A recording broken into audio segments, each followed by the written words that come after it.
kita saat ini berada di dalam satu domain, di dalam satu lingkungan yang kita sebut dengan ilmu pengetahuan.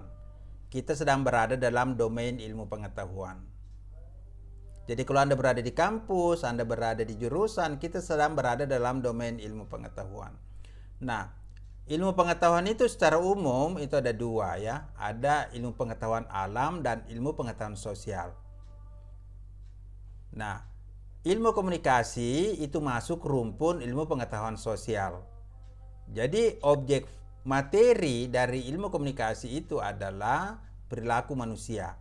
Sama dengan objek materi dari bidang ilmu sosial yang lainnya seperti sosiologi, antropologi dan sebagainya. Kemudian ada objek yang khusus dikaji oleh ilmu komunikasi yang disebut dengan objek forma.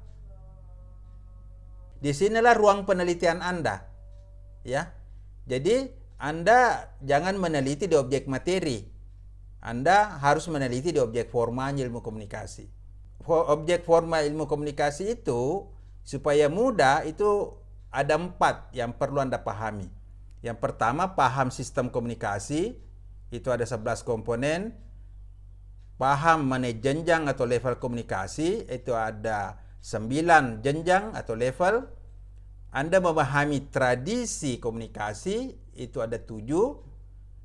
Dan yang ketiga, Anda memahami meta komunikasi, itu ada kurang lebih 1000 atau berapa ratus teori yang saling terkait di dalam sebuah bangunan struktur teori komunikasi. Kemudian ketika kita mengkaji objek forma ilmu komunikasi, disitulah kita menggunakan paradigma. Jadi seperti Anda lihat di sini, ya. Jadi paradigma ini adalah kacamata yang kita gunakan untuk mengkaji fenomena-fenomena komunikasi dengan lebih kecil, dengan lebih spesifik, sesuai dengan minat, sesuai dengan keinginan dan minat atau kompetensi kita ketika kita ingin mengkaji satu fenomena. Disitulah kita menggunakan paradigma. Jadi kedudukan paradigma di dalam lautan ilmu maupun di dalam struktur keilmuan serumpun maupun khusus dalam bidang ilmu komunikasi itu seperti ini, ya. Nah, paradigma ini landasan berpikir ya dalam melakukan penelitian atau mengkaji satu pokok persoalan. Nah, saudara sekalian, ini saya sudah jelaskan ada 4 paradigma. Next, silakan. Ada 4 paradigma.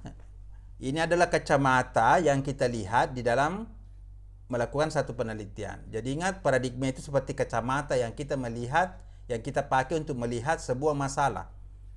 Kalau Anda pakai kacamata putih, putih semua yang Anda lihat. Kalau Anda pakai kacamata merah, merah semua yang Anda lihat. Kalau Anda pakai kacamata kuning, hijau, ya begitu juga yang Anda lihat. Padahal nyatanya di luar itu warna-warni, netral. Tapi ketika kita menggunakan paradigma, maka otomatis kita menggunakan kacamata tertentu di dalam melakukan satu kajian.